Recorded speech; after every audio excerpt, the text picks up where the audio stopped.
Welcome to another episode of Every Second Counts podcast. This is with Tom and Matt. Today I am so excited about the guests we have today on the show.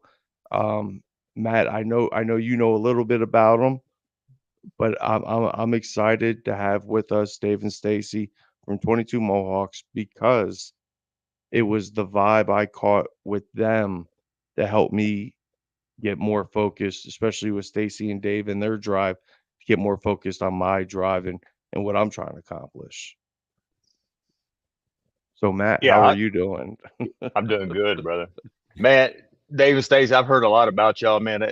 Tom and I have talked numerous times throughout the past couple months and everything, and he is nothing. He is like so ecstatic when he's talking about 22 Mohawks, and he's kind of touched base on snippets of it, but I want to get in detail with you and learn exactly what y'all are trying to do and the mission intent of everything, and then then Tom and I are talking about how somehow we can get some things rolling, maybe bring them together, and then go from there. Definitely, definitely. And Tom, I appreciate the kind words, man. But you're the famous one, my friend. You're the one that gets a lot of love on the social media, and I think that's where it's at. That's where you get a lot of. I think that's where the suicide prevention and everything starts, right? It's kind of like your message. You have a fantastic message. Your short clips, dropping the bullets from a pill case. That just resonated with me hard because it's like we're all popping pills, you know what I mean? And it's like they're rounds, man. They are. And I really respect what you do a lot on your social media presence for sure. Thanks, brother. But yeah, Matt, yeah, I guess I'll kind of just dive in, and if you want to stop me at any time. But obviously, like the veteran suicide world is extreme right now, and I think coming up on September here when the reports come out from the VA, in considering last year's reports, how they were saying that there's 16 suicides a day, per their definition of a veteran. I think through COVID, as we know, the reports are 2 years behind. Through COVID, I'm going to say that the numbers are way higher than that. And people kind of look at me funny when I bring up numbers, but the number is important for so many reasons, because if we don't know the numbers, we're not going to be able to find out if what we're doing, our prevention measures, if we can actually measure it, right? So like if somebody comes out and says that there's 16 suicides per day, fine, that every death sucks, right? Like we don't want to hear about it, but we need to know those numbers so we know if we're giving dogs to someone, or we're bringing mental health to people because we're jumping out of planes and bringing in people for the real thing. If we can understand that the numbers come down after we've done that for many years, then we know that everything works, right? But coming into September, our organization, we're a 501c3. Our goal is to prevent veteran suicide. That's it. We give dogs to vets, and we parachute out of airplanes, and we have mental health commingle with our parachuting, right? Because the idea is, a lot of the guys that come to the event, they're not jump qualified. They tackle the door, they hit the ground, and it reinvents themselves. They're back into it. They're tackling the door. They're with people. And then, me and Stacy down there, Stacy smiling, taking pictures. And I'm like, hey guys, with my goofy mohawk, giving people hugs. And It just makes me feel good. It's like, I was airborne. I'm infantry. Like I'm as tough as they come is from what I tell myself. Right. But, I We've think seen the pictures. We saw the Just sitting here with pictures. his 6-pound mini pin coddling him. that's right. That's right. Let me ask you just one question. Since you said in September, right? So the VA releases this number. Is that something that just annually they publish, or can you still get a monthly number? Yeah, so there is a way that you can get like monthly surveillance on whatever the numbers are, but they're kind of skewed. They're not full of data. But yeah, so September, it's also Suicide Awareness Month, right? Across the universe. The nation, yeah. Yep. That's when the VA publishes their annual reports. And for anyone that sees this, the VA calls, they have, if you were in the National Guard and didn't deploy, you're not a veteran, right? So if you were in the National Guard, you got your MOS, you served like everybody else, but you didn't serve during a time of war or deploy, you're not a vet, right? So like if one of those guys, God forbid, had a mental health crisis and ended up dying by suicide, that's not one of our. They're not a veteran, right? Which I think it's And the metrics could be skewed a little bit. that's right. That's right. So like the organization America Warrior Partnership, they've done a study through their arm of their business, Operation Deep Dive, did their own study, and they changed the way that they determined who a veteran was, right? So they took out some of the things that the VA uses. So it's like, if you qualified in an MOS, you're a veteran. And they also found that a lot of the counting, they weren't counting, veterans from like intentional overdoses, right? Like they weren't counting those as suicide. Now, obviously they're hard to determine, but it's important to point out that the reason that the VA numbers may have looked like they were down was because of, one, how they classify a veteran, and two, they're 2 years behind. So they weren't counting the time through COVID, right? 21, 22. So the numbers that are going to come out from 2021 in September are going to tell a different story than the numbers that came out in 2020, guaranteed. And if they don't, there's someone's lying to us, What do you think the narrative is going to be? As far as like when they drop that list, because it's gonna prove closing the schools, kicking military members out, getting the shot, and then dealing with all just the regular pressure of the military and then outside. That number is I don't know. And you pointed it out, Dave, about the whole Florida thing, about them not being able to. It was similar to the Coast Guard that you just described, but just if they're not counting it as far as if it wasn't a gunshot, if it was just an overdose, if they're not classifying it as a veteran, then we're never going to get that number. That guy's number, you have to have special groups come in to count these numbers. You know what I mean? Totally. Yeah. I mean, so I think about self, and right when COVID kicked off, I had started a new job. So I was in an office building for like 2 weeks. I had started this job, and then they were like, all right, go home, take your computer. You're going to set up at home. So I'm like, all right, I go from this office building where I'm working with a team of, 7 people to by myself, which, okay, cool. I thought it was cool. I'm like, all right, I'm going to work from home, and, I'll have more hours at the desk because I don't have to commute. I'm not getting, sidetracked by my neighbor yelling at me for some, arbitrary paperwork or something. But as time went by, I'm like, man, this sucks. I can't just go knock on Frank's door and be like, hey, Frank, what do you think about this shit? Like just off the cuff. Mm-hmm. And you get stir crazy, you get lonely. So I find myself like walking my dog a little bit longer. So it kind of like evened off with like work performance.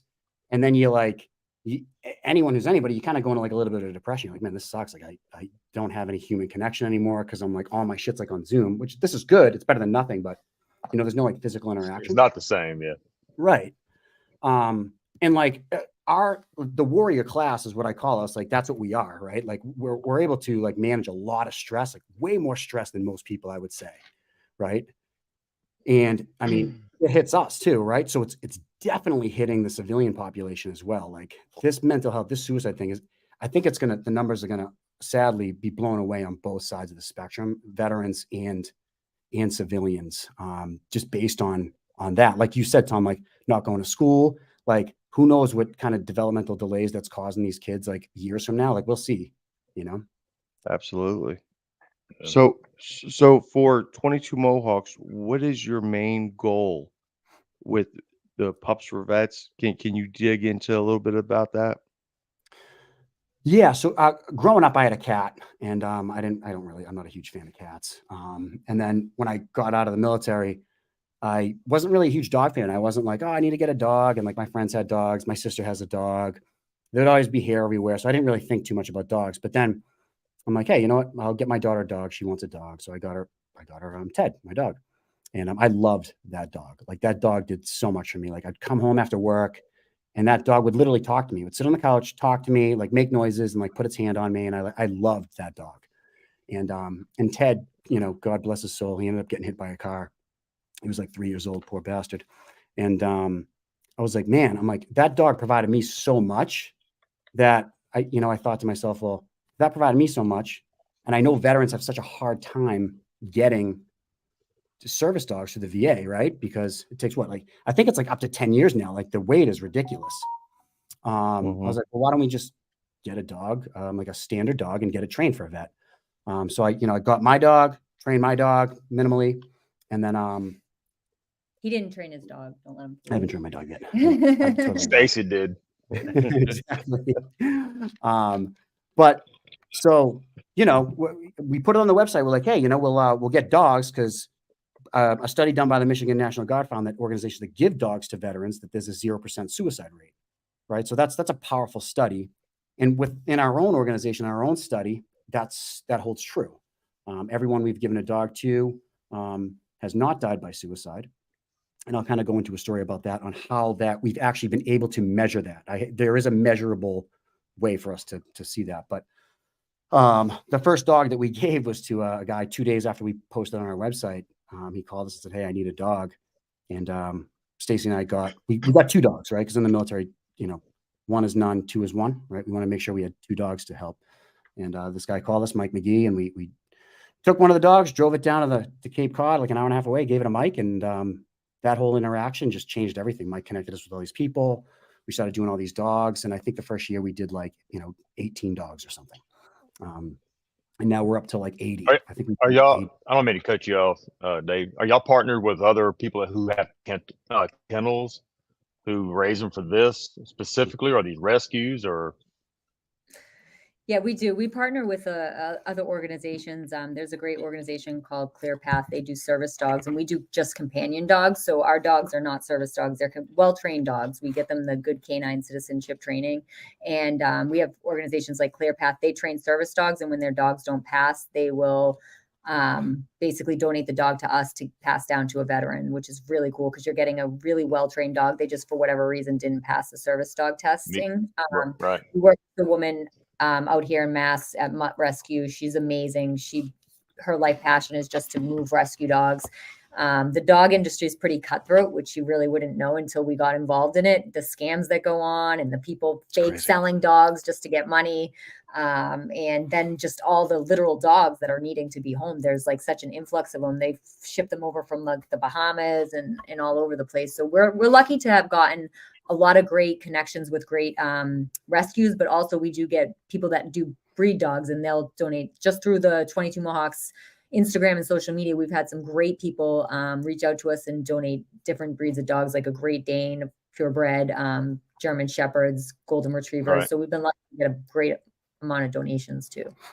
Yeah. So we've partnered with a bunch of groups of people. It's pretty cool. And we started our own training. We're standing up Ace of Dogs within our organization. We've partnered with them.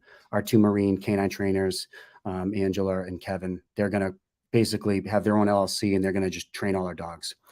That's essentially launching September 15th. So we'll have all in-house, all training. So it's pretty cool that we're growing like that. But absolutely. Yeah. But so it didn't initially start this way, but every person who gets a dog from us, we require them that they come once a month on a Sunday and do group training. And that provides us 2 things, right? It allows us to see the veteran, make sure the veteran's okay, and ask him if he's okay, and see the dog, make sure that the dog's being taken care of. Because if he's taking good care of the dog, odds are he's probably taking good care of himself. And then they get that connection, they get that networking. They're around like-minded veterans. Our trainers are veterans, and we get to see them.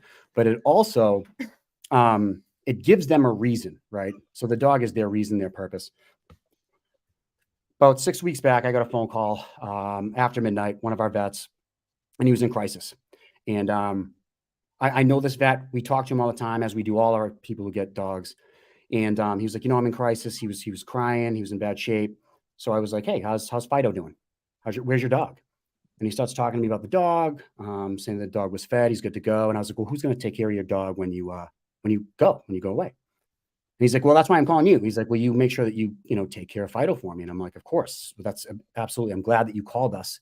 But let's take care of you too. You called us for a reason. We're going to take care of Fido, but let's take care of you too.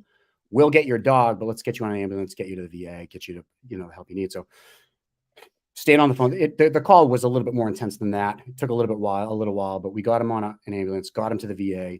Next day, we got his dog. Had his dog for about 10 days. He went through the cycle, right? The mental health cycle. Mm-hmm. Called us every day, asking how Fido was doing. And he was just super grateful that we were there for him to get him that help. And it was the dog, right? It was knowing that you Absolutely. could call Because David he had built a connection with that dog, and he's worried about the dog. If he committed suicide, who's going to take care of the dog? So they gave him opportunity to call you because he was worried about the dog to dive into his issues to ultimately get him to the VA to get him the treatment that he needs. 100%. Correct? Yeah, 100%. Yep. that's awesome. And that was like a true to life stress test for us, and it worked and it proved right. And we want to sustain that. We want to keep doing that. And, you know, I say that we are a suicide prevention organization. So if we find out tomorrow that, you know, fish save veterans' lives, like we're going to start getting fish for vets because we want vets to, right? Like we're not a dog kennel. We're not, you know, a parachuting facility. We are a suicide prevention, and we'll do whatever it takes, right? That's kind of the idea behind it. And if we have to, we'll shift, we'll grow, and learn how to do that. And then that's how we meet guys like Tom, right? So Tom has his app coming out, right? He's gonna develop an app, and he's gonna give us a piece of that to kind of get the numbers going. I know I hop on the numbers, but I mean, doing good breeds relationships with good people, and that's like how we met Tom, right? Like-minded stuff, and we're trying to just, you know, help people out. But I guess I'll pause there. Dave, let me ask you, what is that? I talk about it casually, as we stated earlier. I make it as bad as it can look, as how we can see it. You know, we have a different kind of sense of humor. We could see things and see a different way about it. When you talk so casually, you know, about how the guy called, how you give dogs, you save these lives. What is that feeling when that you've seen maybe over time when they come weekly and the veteran themselves? You know what I mean? Once they come with the dog, they have the dog, and then you see that time. Is there growth? Is there you know what I mean? Is it how is it the first couple weeks after they get the dog and then they come and do the training and everything? It's when we first give the dog, it's like the greatest gift to all of them, right? They're just so thankful and grateful that there's normal people out there that are like, hey, we're gonna help you out, we're gonna cover your training, we'll cover your dog. And like over time, how we see them grow, other than seeing them come to training and stuff, is the stories that they share with us. You know, Mhm. some are more intense than others, but they know that Dave and Stacy are here, and they'll open up. They'll be like, oh yeah, hey, yeah, dog's doing great. Like, let me tell you the story. And they'll talk about maybe it's a relationship issue with their spouse, right? A week ago, or it's, you know, a time that they, you know, were in a firefight in Iraq, or a flashback that they thought was like literally fireworks, you know, just like intimate stuff that they're not going to tell somebody at the office or on the construction site. Like they know that when they bring the dog, they can talk to us. And then the biggest growth we've seen is these same people, after they come for a while, they volunteer and just start showing up to events, you know, and they're like, this is great. I want to be a part of this because it's cool. I mean, because we're cool, right? At least we think we are. And Mohawk's pretty badass. and you know, we're with like-minded people, vets, right? Like anytime I go to, this might sound funny, but when I go to the VA, I always have a sigh of relief when I go in there. That's how it is in Boston. I like my VA, I like my therapist up there, and every time I go in there, I feel good because I'm surrounded by all types of vets, World War II guys, Vietnam guys, GWOC guys. Like I like it, you know, and that's kind of the same environment we're giving to our dog recipients and our paratroopers. Right. Absolutely. You know, that's I'm sorry, Tom. No, go ahead, brother. All I was gonna say is that, you know, I started working with this company back in May, just for veterans, and basically we help them get their disability rating situated and stuff like that. They've been fighting the VA, getting denied, stuff like that. And I mean, throughout each day, I mean, I've got papers laying all over this place right now. I probably talk to 8 to 10 veterans a day, and you know, and I start talking to them, and the commonality, you know, from the mental side of it is there's a lot of veterans out there that just don't really understand that We still got Can you. y'all hear me? Yeah. Yeah, you're good. Oh, everything on my end shut down. I don't know. I We can can't even see you, see. we can hear you. Yep. Okay. Yeah, this And that's what I was talking to him. I started seeing all these commonalities of issues that everybody was having, and it was so minute. It was like the sound of potato chip bags, the crunching on ice, the certain noises and stuff like that, or the frustrations of dealing with the VA, trying to get their stuff situated. And what I found out, talking to all these veterans here, we're talking about suicide awareness. I mean, that is a factor when this comes into their mental state, because they don't know where to start. They're tired of dealing with the VA, and and I sit there and talk to them. I go out throughout the process, and when I started doing it, it was going to be a part-time thing, and now it has turned into a full-time gig, which I Mhm. love it, because the the fulfillment of actually taking that veteran who's had all this weight on their shoulders from dealing with X, Y, or Z, you know, and, kind of like you're doing. You know what I mean? Right. It's just you can't even put words to it. And there's so many veterans out there struggling. Yeah, I think you hit the nail on the head too, like with their commonalities between us all. Um, it's like when I was in the infantry, so it was like all male. There wasn't really any females around, but the handful of females that we have, there's a severe commonality with them, and it's the MST.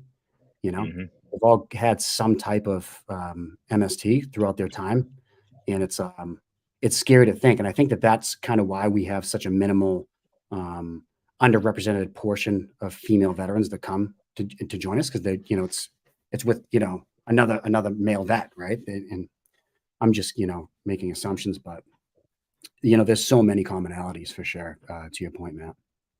Right. I think the biggest commonality of it all is we feel, or myself, I feel like you said, that freedom when you're talking to another veteran or someone you worked with or someone that's not in the regular public space that you're in on a daily basis.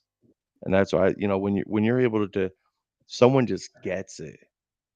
And it's real hard to, your wife and your kids and maybe your civilian friends and all this, but they're not going to get it. You can't just hit them with some news and, them not have their socks blown off because Right. you just gave them something deep in a world where all we do is cover everything. Yep. We just keep covering it and covering it and more filters, and then, I think that's the beautiful thing with the dogs, because I got 4 dogs, they're always with me. I got 2 goats, I'm always with them, and I think it's just that companionship, like, to me, people might think it's weird, I'm not a farmer, you know what I'm saying? I'm from Jersey, and I got some goats, I want more chickens, but it's that companionship on another level. I just go out there and just kick it with them. Yeah. And it's same thing with the dog. I think the dogs get it. They could sense you. Animals can sense, I think, your Yeah. emotions, and that's why we feel it's easier to deal with the animals because they get it and they can't say nothing. So Yep. they're just agreeing with you. Like, yep, that's right. Yeah, Totally. they can feel if you're worked up, if you anxiety and everything else. It's like horses. I've got a horse, and man, when I'm on that thing, everything else just fades away. It's just him and I. That's great. I want to dive into that, like equine therapy. I heard it was pretty awesome. Yeah, yeah. And we're talking about those Horses. commonalities. It's kind of like I was talking to a veteran today, and we were talking about how the education side from the VA's changed, from the mental standpoint. Because before it was like, okay, you have PTSD. Okay, well, kicking indoors, shooting people, you had to be blown up, getting shot at, whatever the case may be. That was like, the prerequisites for it. But now with the education that's came out with it was, okay, it's not so much being in a combat zone. It's okay, how are you in? How were you before you went in? Yeah. The amount of time that you're in, okay, yes, that does play, that part of it as well. And then how are you when you get out? Well, when you get out, like for myself, when I retired in 2014, man, I struggled. I was like, because they tell you, okay, oh, you're gonna make 6 figures, you're gonna do this, you're gonna do that. I applied to like 30 something companies. I didn't have one phone call. I'm coming down to my terminal, man. I'm not gonna have any pay. I'm thinking like I've got a wife, 2 kids. I'm like, okay, Yeah. I'm like getting worked up. And I got my first job by walking in. It was pouring down rain. I walked in. I was asked to talk to the manager, and that's how I ultimately getting hired. But I had 30 something job applications. Wasn't getting any phone calls. Wasn't doing anything, and I was getting depressed. I was getting anxious. I'm like, what am I going to do? You were something or somebody while you were in. You played an important Right. role, and you have all this resume built out, 2 pages with all these accolades, a degree, and everything. You don't get one phone call. I was bugging. Totally. And Yep. and so it's like the veterans I talked to throughout the day, like they struggle with that transition period as well. That is I won't say number one commonality that we have, but it is a very common commonality that when people retire, they go. I mean, I talked to Sergeant Major a couple weeks ago, 24 years in, he was somebody. Yeah, he Right. gets out, he's nobody. I know. And that was a big culture shock for him. He was stressed out, having some mental issues, having some anger issues and stuff like that. And it plays a big role in the mental side, It does. And it's like just talking to other veterans who get you, because I remember going to work and people, I mean, to us, we're like, they'd be like, oh, I'm having the worst. This is the worst day of my life. Yeah. Why? Because he's having to work outside in the rain. I'm like, this is the worst day of your life, really? I know. It's like, and when you I hear know. that, you're like, I don't even want to socialize with these people. And you get into that flattened effect where it's just like going through the motions, man. I think that's what a lot of veterans struggle. Nothing's in God. perspective. Yeah, so true. It's like obviously, like as veterans, we're like fucked up. Like we've dealt with shit that probably most people haven't had to deal with, right? But we own it, we know it, and we talk amongst ourselves. And when I, in service, it was like whatever. And now that I got out, like I've been out for like 8 years now, and I'm like, yeah, I'm a little fucked up. I'm fucked up, but give me another veteran, and I'll be normal. And then like Right. you meet like these civilian people who are like wicked fucked up, and you're like, how are you so fucked up? Like, get your shit together. And I mean, I don't say that to him, but I'm thinking, I'm like, you're really fucked up. And it just I'm losing my thought here because I'm fucked up. But just how like the civilian people, like in the military, you can tell somebody to sit down and be quiet, right? And we listen, we're like, yep, all right, I got it, right? In the civilian world, if you can't just say that to somebody, you can't tell them to sit down and be quiet because they think the world owes them everything. They want to know why. Really generalizing. I'm generalizing it, not Stacey, but maybe I sound like a massive asshole right now. I don't know. No, I know like, exactly oh, what you're no, talking about. Yeah. You know? we get it. We get it. I'm on board with that. There's something about like knowing that you're like willingly walking into harm's way and that you either have or may actually have to fight for your life, like literally Right. fight for your life, right? And I don't think people can fully like grasp having to ever think that way or ever really being in that position. And they just think like, I'm going to go to the beach and, my worst day is that it's raining when I'm on the beach and I have to go home, like you said, Matt, and Right. But that goes back to what I was saying about, how you were before you went in, while you were in, and you get out, because I don't care if you did 4 years or 30 years. Obviously, the longer you stay in, you're more, it's embedded into your brain. But, you're taught just from day one, be vigilant, be aware of your surroundings. The warrior spirit to kill, and like when you get out, you go to concerts or even like your family members. I know my ex-wife and kids, I mean, those certain triggers that I have that bother me, like they had to change the things that they did because they knew it bothered me. You know what I mean? And so not only does this affect us, it affects our family members and stuff like that, and then when you're talking about the civilians that bitch about the stupidest stuff, because to me, it's just like they have no perspective. You're talking about their worst day. You're like, that's your worst day. You have no clue, brother. You know what I mean? And it just infuriates me. Yeah. So Same. I get infuriated watching the news and seeing things go down in other places and wondering why that person didn't get involved. Or, you know what I mean? Does that make sense? See, I'm Yeah. a psychopath like that because I was like, yo, I would have been there. Like, there's a, I think everyone that served, you want that moment. Yeah. yeah, you don't get back in the Let me, fight. yo, I Yeah. want to put that fire out.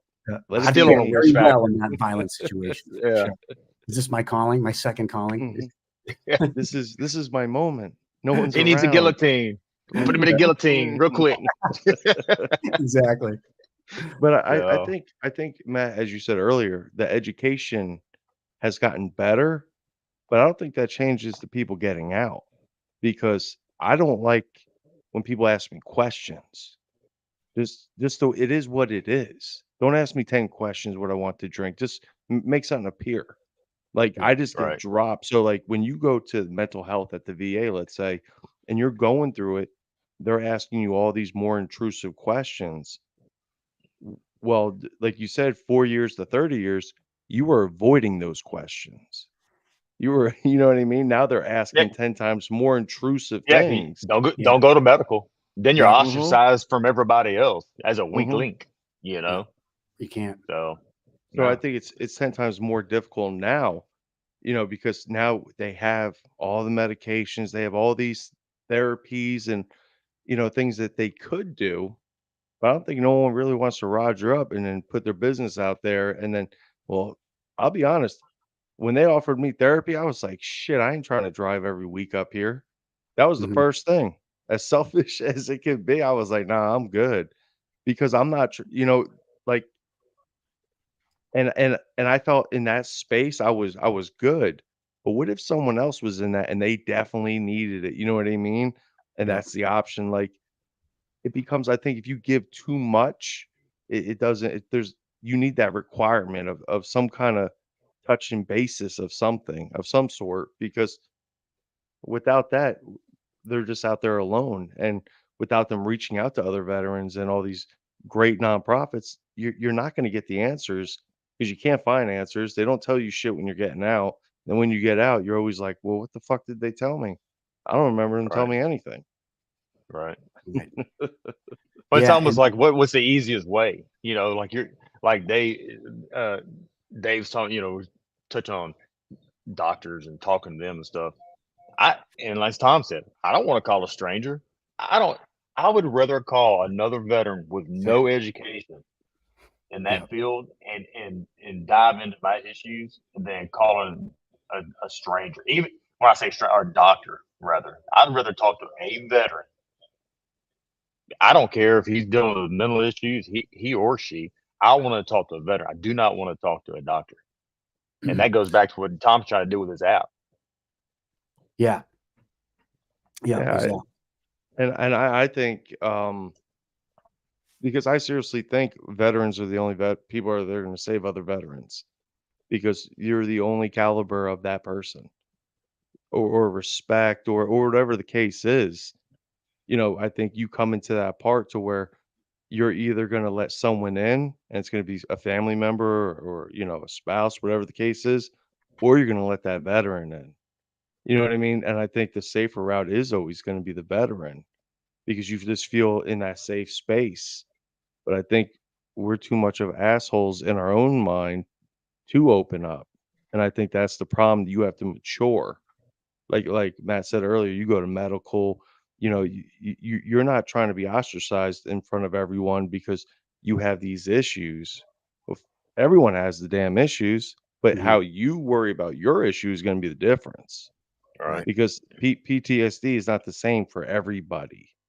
TBI or whatever you're going through, your depression could be different than someone else. And I bet Dave, Dave and Stacy, I haven't heard too much out of you, so that does worry me. But but when you have those interactions with these veterans, when you guys do your events, how is that when you take the dogs away and then you have your events? If you could talk about that because I think that is you said when you guys jump out of planes, they have a new if I jumped out of a damn plane, I have a new, view of life. Mhm. So Wait, so you're so coming to jump out of a plane, is what you're saying? I'm definitely coming to jump out of a plane, but Anytime we go, you have a shoot. oh, that's great. Yay. Just New saying. so All what right, so is that environment like? next subject. Moving on. What's that environment like? Yeah. The parachute environment, right? Mhm. Yep. So the retreat that we do down in Denellen, Florida at X-35 Airborne School is absolutely epic. And I can only speak from my civilian standpoint, right? But the group of guys down there, they're fully volunteer based. The crew down there, they are exceptionally amazing. Like, I'm so excited every time we go down there. It's like, even though it's work, it's like vacation, because we go in there and they're our family. So we have our 22 Mohawks family. See, I get excited talking about it. Like, and they're like our extended family down there. Like, we go down there and they're just open arms, and there's some hard charging motherfuckers. The jump masters and stuff. And yeah, the school they're like cadre. some badass guys, and we go down there and it's just like hugs and love, and like it's amazing. And they get guys flying in from Mexico and Sweden, so you can get the jump masters come Foreign jump wings. Yeah, it's just Oh, in the wow. plane that we get to jump on is it's the Tico Bell. Tico Bell. Yeah. Yeah, so it's a plane that the guys jumped out of in Normandy, and it's a C-47. It's epic. Just getting into the plane and riding on the back of it. You've done that? No, I'm a pussy. I don't do static line. He keeps telling me to do. I do the tandem. I've done a tandem. That's it for me. But I go up on the plane just for fun. And it's absolutely epic. So I can only imagine what it's like for these guys jumping out of it. I feel more on the guy giddy on the ground saying, I think they're coming. Here they come. Here they come. Look. Yeah. No, I think Tom needs to go. I think And so I'm gonna too. video. Yeah. Are you free September 17th to 24th? Yep. Or if not, then I don't- February.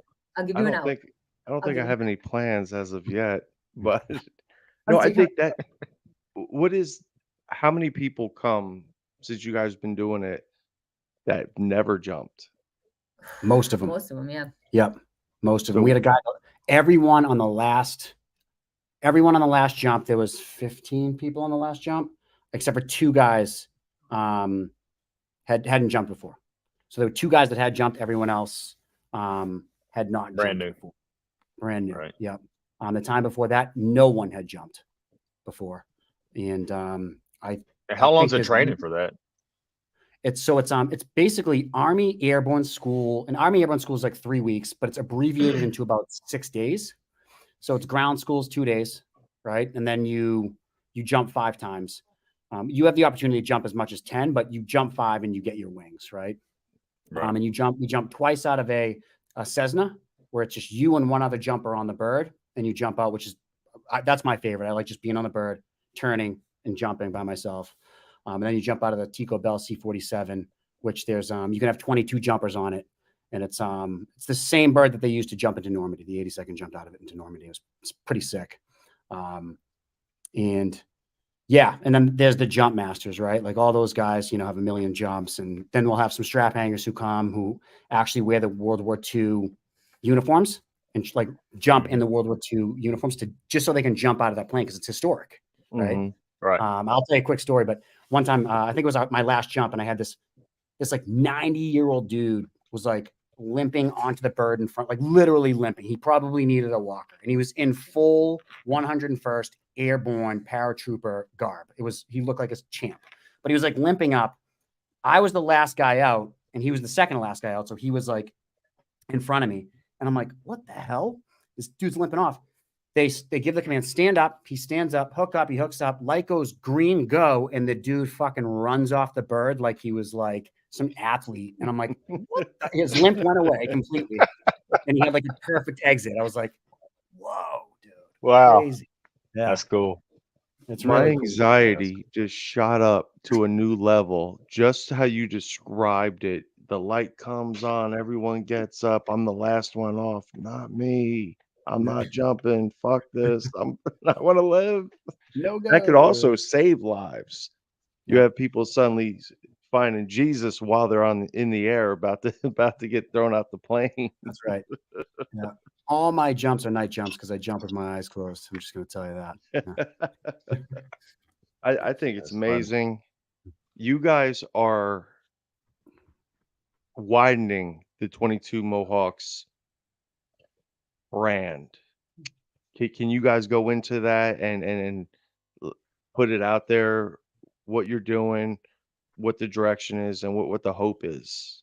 So our first event, Dave did a tandem parachute jump, which is September 3rd. So we have one here in Massachusetts. And the bigger vision on that one is to be able to get a jump in all 50 states on September 3rd for veteran suicide prevention, right? To kick September is Suicide Prevention Month. Yep.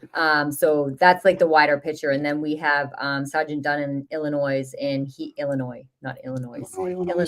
And he's been a supporter of ours since we started, just, throwing little donations here or there, sending beef jerky and hot sauce to us and things like that. And he reached out that he wanted to do more and set up a jump. So he had set up a 5K run that Dave and I just went out to a couple weeks, like 2 weeks ago. Yep. And he's going to be doing a jump in Illinois in September 3rd. So the same day we'll be doing the jump here in Massachusetts and Pepperell, Mass. He'll be doing one out there in Illinois. And the larger vision, like I said, is to, get somebody in every state that wants to jump on board and do that. And we actually got an Illinois resident, a dog too. So we traveled out there with a poodle, right? Poodle? A miniature poodle. A miniature poodle. So we flew out to Illinois with a miniature poodle and gave it to a vet. The American Legion Post 296 in Sterling, Illinois. They gave us this thing. Oh, that's awesome. They gave us the place to use to do our dog handoff and stuff, and the news came, and it was really, really cool to be able to do that in another state. It's a different vibe. So, and we do dogs in every state. We have a girl, Kylie. She's our executive assistant director of K9s, and she's amazing. And we do dogs in every state, but this was the first dog that we had like a set up cohort, I guess, to do it in. But our Pups for Vets program, if somebody's in an out of state, we'll find transport once we find them a dog, and we'll set up training in their area.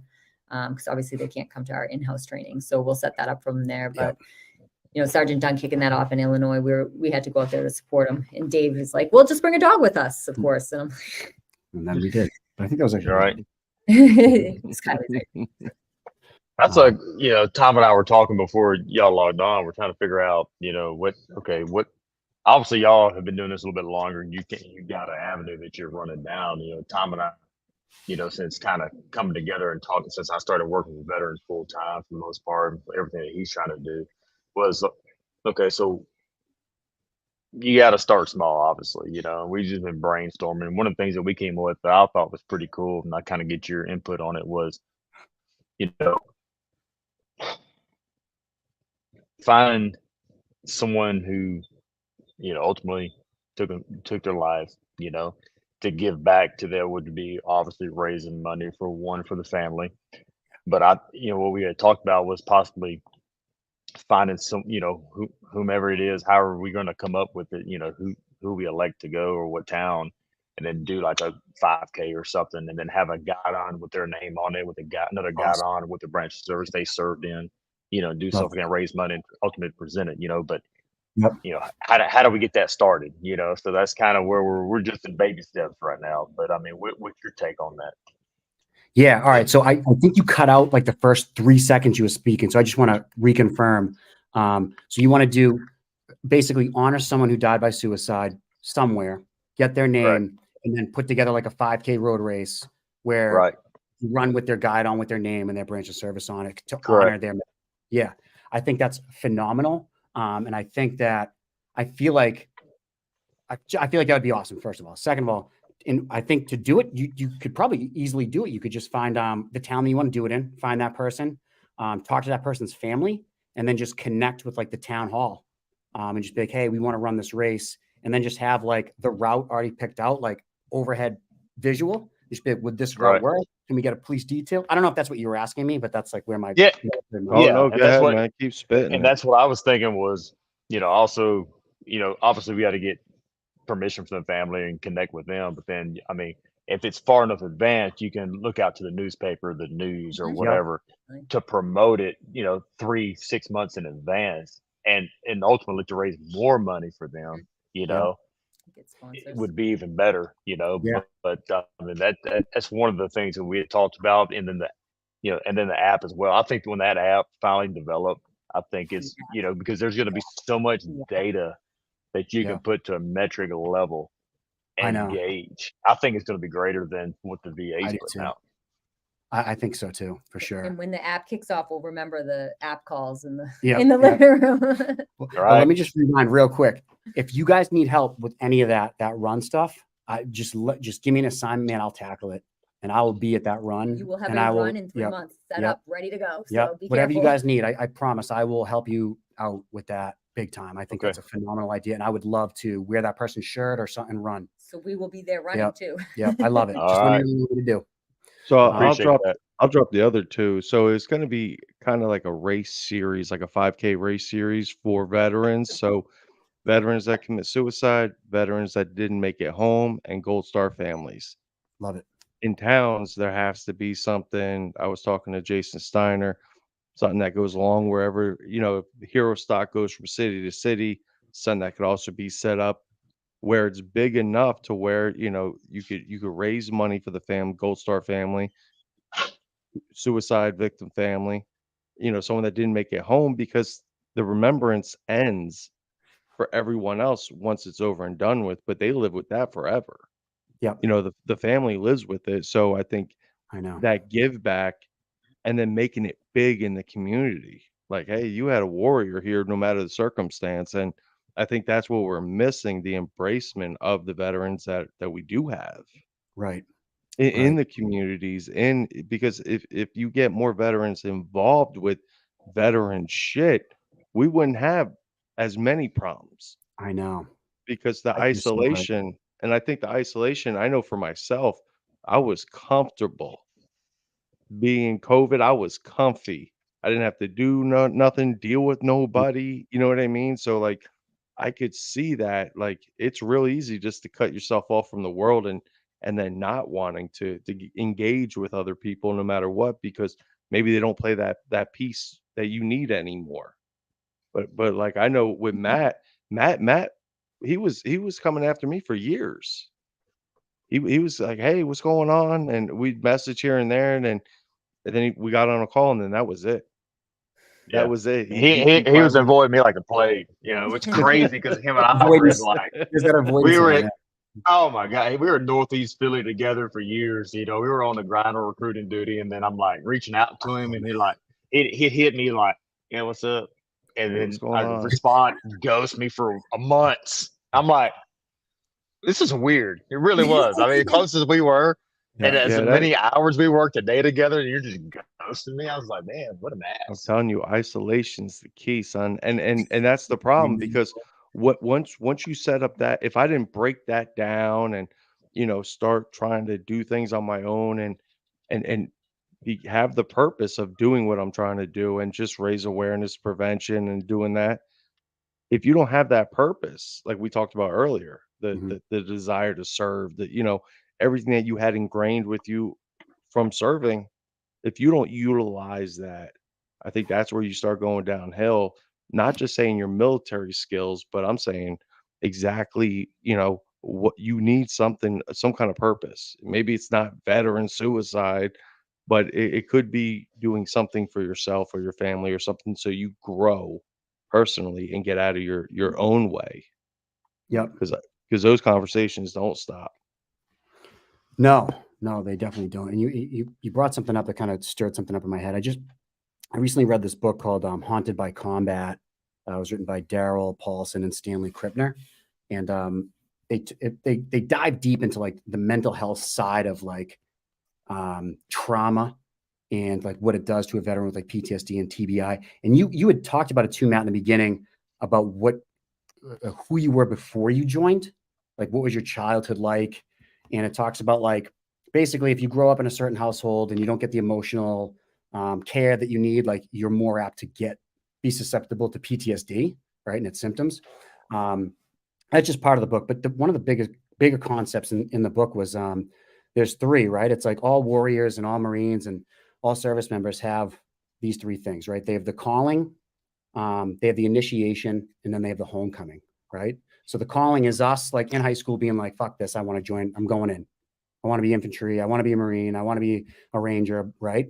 You have that calling, you don't know where it comes from, you just Absolutely. feel it's in you, right? And you go and you enlist, you don't know what the fuck you're getting into, and then you just go. And then time goes by, you go to combat, you see combat, or you spend enough time in service where you become a seasoned warrior. That's the initiation piece. You experience things that most people at your age, 20s, don't experience, and you experience it early and you experience it hard. And then you have to live with that. So that's the initiation. That's where you actually become a warrior, right? And then there's the homecoming. And the homecoming is where you take everything that you've learned, right?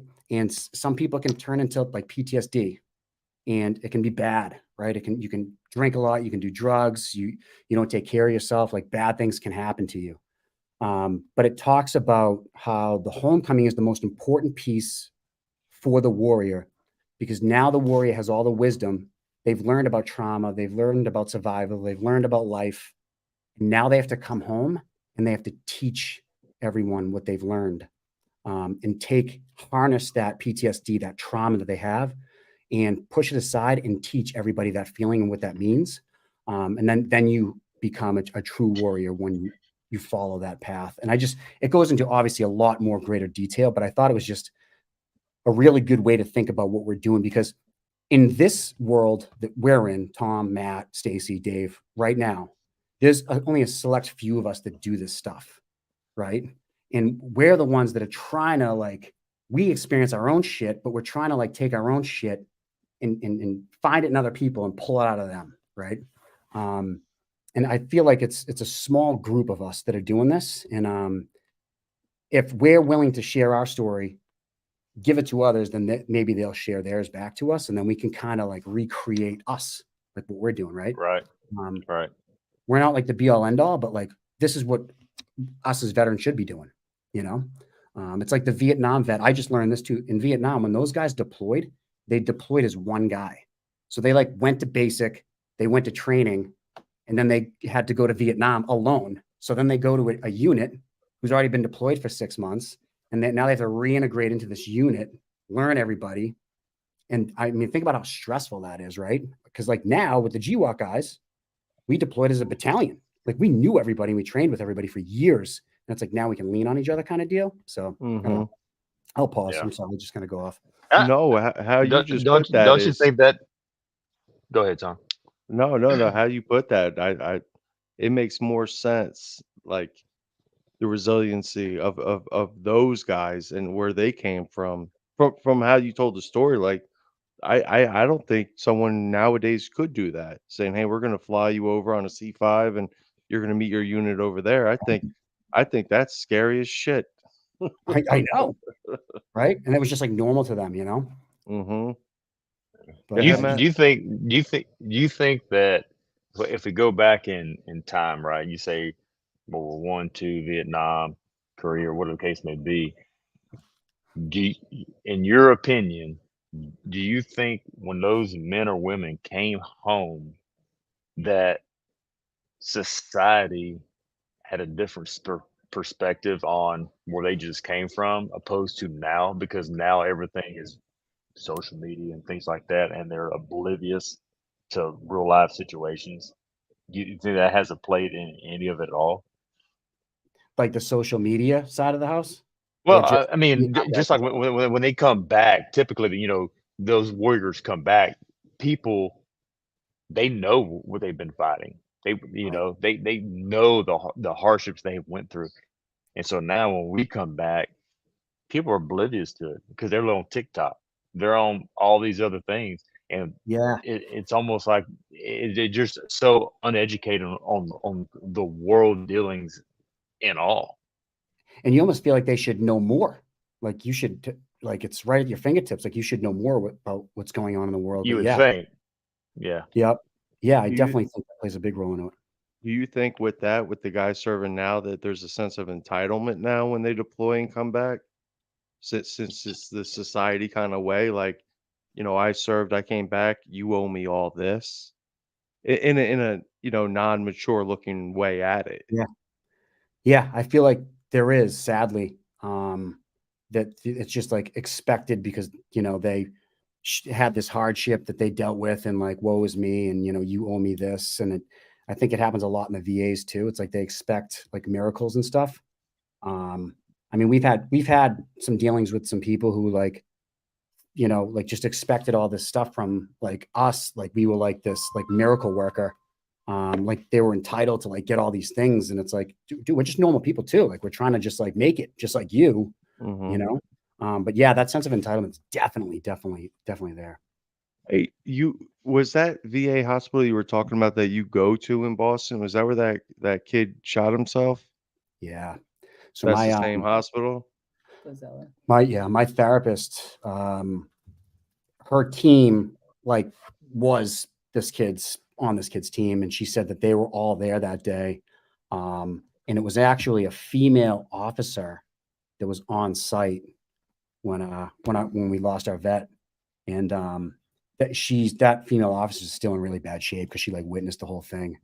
And yeah, it was pretty brutal when that went down. Cause like you read about that, like veterans like being martyrs at the VA because they didn't get the care that they wanted, you know, and then when it happens like at your hospital with doctors and therapists that you know, it's like Mhm. it's really sad to see how it actually affects those people who may not necessarily be vets. Right. And they just get shit on like it's their fault even after. And it's like I know that it's not their fault. Like you know what I mean? Like the people who know their people know their people, and it's just a sad thing. And we know that guy's family very well, very very well. And that was just a tough one for all of us. You know, it hit home. Mm. Yeah, because that was more national news too, Yep. because he was on the phone with him from the parking garage, wasn't he? Yeah. Yep. So I think that I remember I was down in Florida when that happened, and I just remember it was like you said, it becomes unreal. It's like a movie. It's like, holy shit, that just happened at the VA.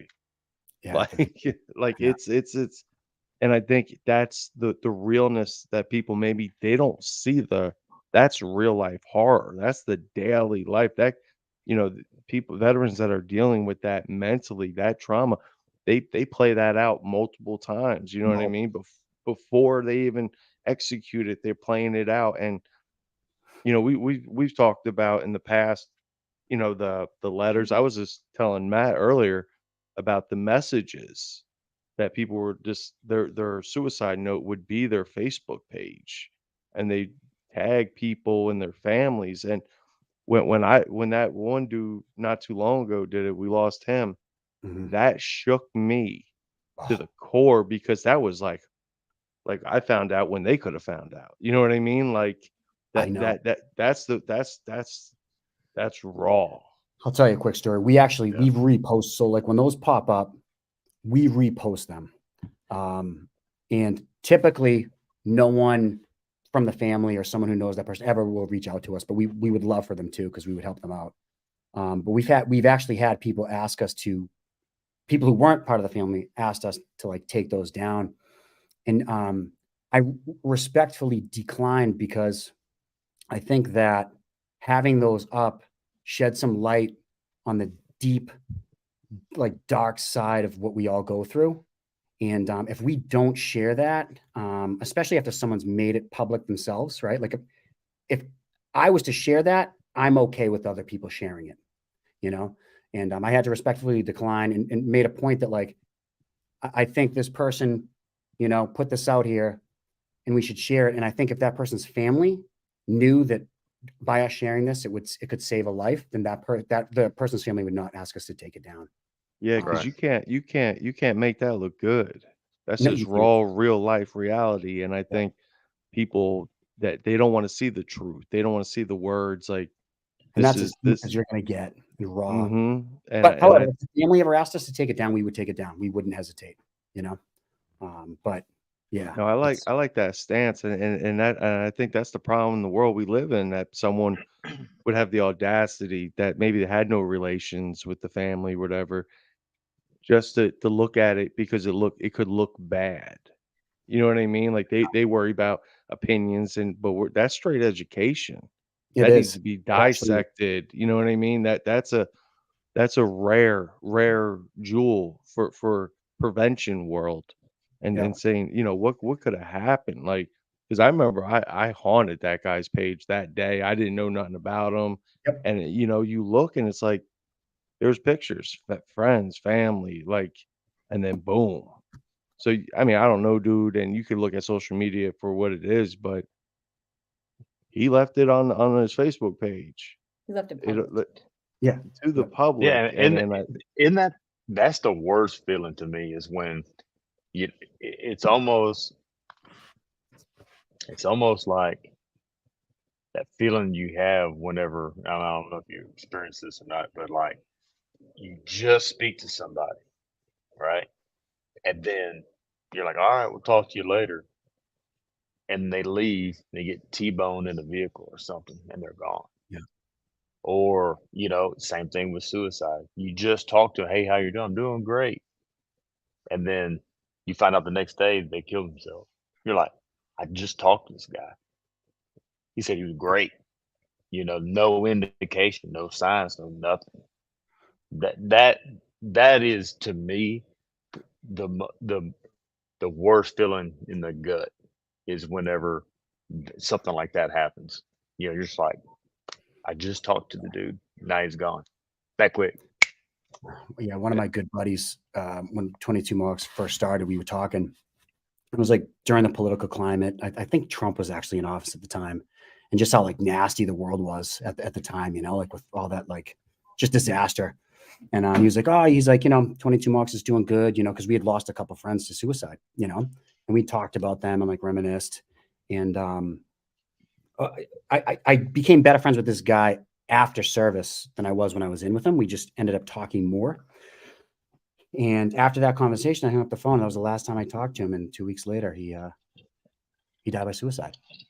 And it was like, we just had this conversation. Like we just Right. talked about our buddies who we lost to suicide and how fucked up that is. Mm-hmm. And it's like, in like my opinion, it's like he had been probably thinking about that for a very, very long time. And just the avoidance, Tom, that we've been talking about on this call, like just avoid it. Like I can talk about it about someone else, but with me, I just can't talk about it. And then we lost him. And it was just like, it was just such a punch to the gut, Mhm. And But I Absolutely. feel like, yeah, with that, I think, it puts us in like a reaction mode. And I think it puts a lot of people in that reaction mode. And it's like, well, what could I have done? What could we do? But then life goes on. That mhm, happened, and then there's more people. And I think that's the overwhelming thing is how many people can we save? How many people can we get enough trust for them to actually open up and to just say something? I know anything, Yeah. it's a tough point. It It's a is, tough but point. you guys are doing God's work. I mean, over 80 dogs, and I mean, I think that's saving lives.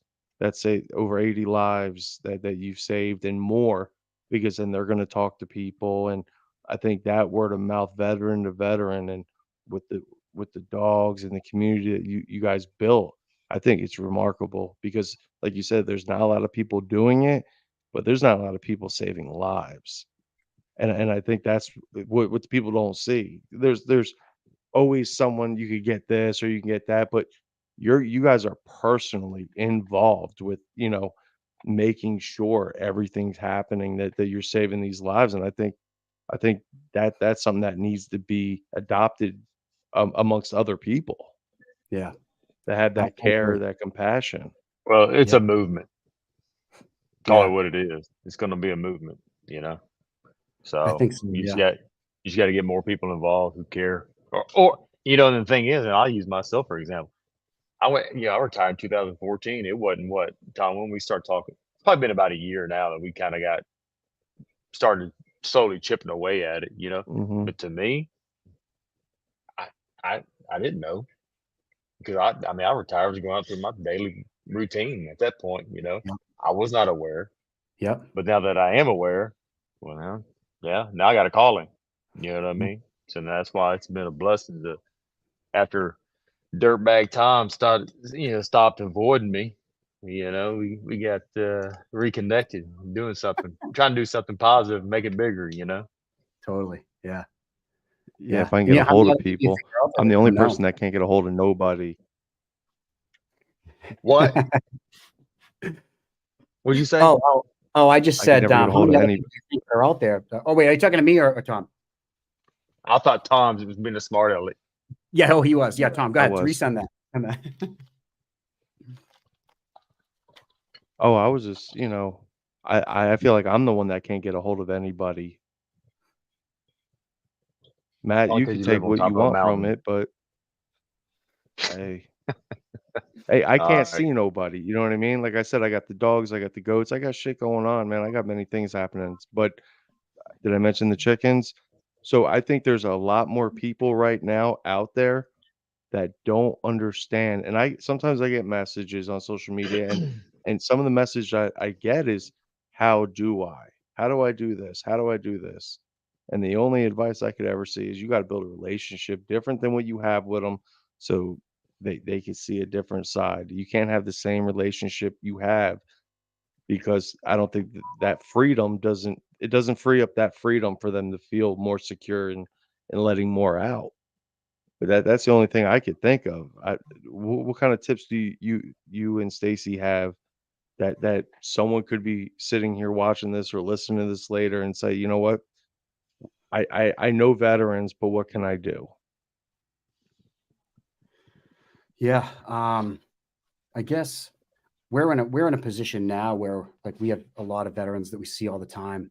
Um, a strange thing has actually started to happen, like organically with us, which may kind of shed some light on your question, Tom. Is we're starting to get a lot of like first responder non-veterans like call us and talk about like city stuff that they dealt with in the city or locally.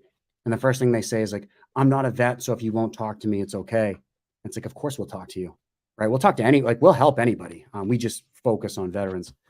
And it's just because we're like in this space and like people are like starting to kind of know, at least locally, like Dave and Stacy. It's like, oh, Dave and Stacy from high school, Dave and Stacy from The Office, or and then they'll just call us. It's really cool to like actually have a conversation with a Boston cop talking about something that happened on the streets, right? Like firing your weapon in your own city. You know what I mean? It's kind of an Absolutely. odd game, but I think to answer your question, I think just kind of putting yourself out there, like, hey, I have my demons. I'm sure you have yours. Like, I'm always here to talk, but actually like taking action on that, right? Like we all say that to each other. We're all like, I'm here if you need me. My phone's always on. My friend Diego, he's more than my friend. He works with us. He always says my phone's always on. Every time he leaves me, he's like, my phone's always on. And it is, because every time I call him, he answers. And I don't ever call him often, but there's action behind that. Like he does answer. He'll call me. He'll text me, you good? And it's like almost like he knows I'm not good before I even know, you know? And I feel like that's kind of, there's like the words and then there's the action behind it. I think. Right. Sorry for Oh, the long. no. Yeah, yeah, that's perfect. You gotta have that follow-up, because it's just bullshit if you're just like, "How you doing? I'm good." And then it usually just ends with that. "Well, you're good. Yep. I asked." That's my check in the box. I made sure they were good. You gotta have that follow on. You gotta have, I'm not saying you gotta talk to everyone you know, but you never know unless you build that relationship. Like you said, you were talking with your friend about your lost friends, and you know you never know what anyone's going through, and it's cliche that people always say that, but you don't. You You don't. know, you don't. And I think I was talking to Jason Steiner last week. He was on, and Mhm. first responders, I think that's a whole element of police and fire department, firemen and EMTs. They get zero, 0 Assistance. slack or assistance, but yeah, slack and assistance, because they do it every day. And Right. they do it different shifts, and that's and depending on where you live, that could be horrific on a day-to-day basis of just dealing with that. And they're as proud as the military. They're as proud, I don't want to be taken off. I don't want to Mhm. be, lose time from work. I don't want to do this. But I think it's even harder for the first responders, because they take that shit home every day, Yeah. where you might have a couple months to de-escalate before your deployment's over or whatever the case may be. I think that's the hard part, because they're the ones we need in emergencies. Yep. Yep. My Tom, my brother's a firefighter locally, Johnny, and we actually taught his fire department QPR, suicide prevention. And I was asking him, I'm like, do you guys have any like assistance or help like after a tough call? And he's like, after every call, I've never heard this before. He goes, after every single call, my team sits for 30 minutes and we talk about something that happened on the call, and everyone gets to speak about what happened and they talk about it. And like, to look at his crew, they just looked like one of the healthiest crews that I've seen, like walking in the halls of the fire department, because they know that they have each other. And it's almost like being So that's something he implemented then. His team leader actually implemented that. Dennis and So Dennis. they're hot washing. Yeah, they're hot washing Yeah. after every call. Every call. Yep. Every Yeah. call. Which is yeah, like, not enough time to suppress anything. yep. Yep. Yeah. So it's really cool to see that they do that individually, because I don't think all places do that. No. All firehouses.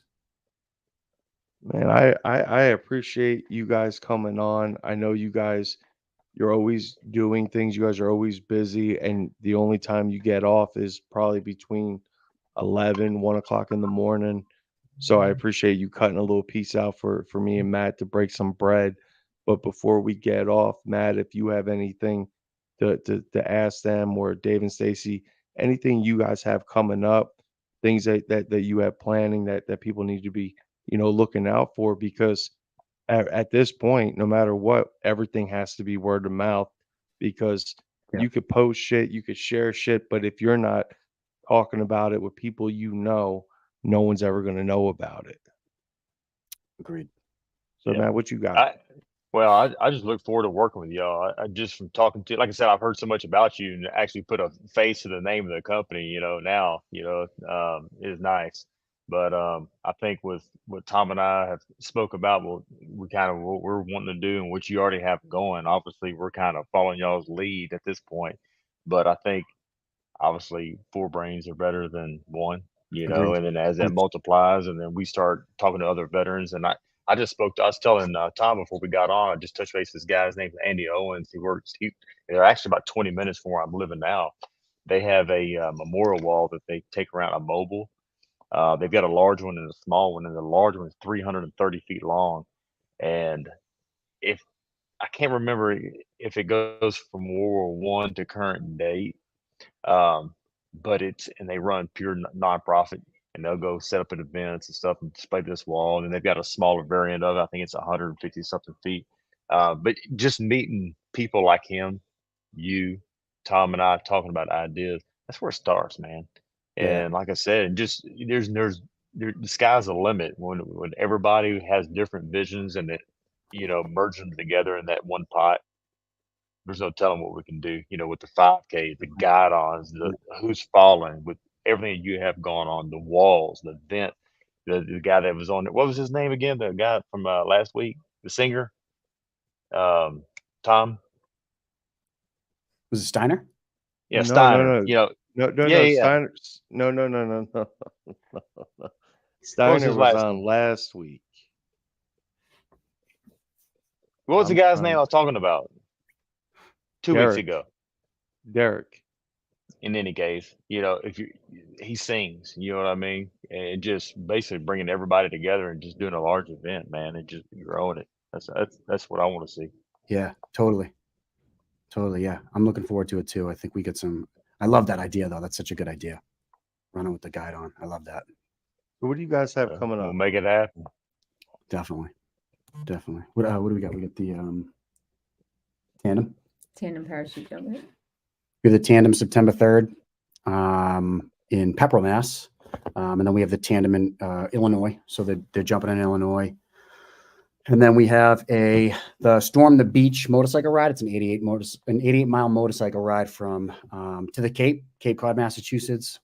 And then we have our biannual parachuting retreat in Dunellen on September 17th. It starts till the 24th. So those are our next 3 big events. The parachuting jump, the tandem's like our original event, so we're always going to do that. But then the big jump is in September and February. We do it the same weeks every year. That's so solid. It's going to be That's solid. Cool. Well, Matt, Dave, Stacy, I appreciate everyone being on today, providing good knowledge to the people that could listen about suicide prevention, suicide awareness, reach out to other veterans, and for all information about 22 Mohawks. Go to 22mohawks.com. Find out, donate, share, spread the word. Let everyone know about 22 Mohawks and how they can help veterans get dogs, education, and jump out of airplanes. This has been Every Second Counts podcast. We're out.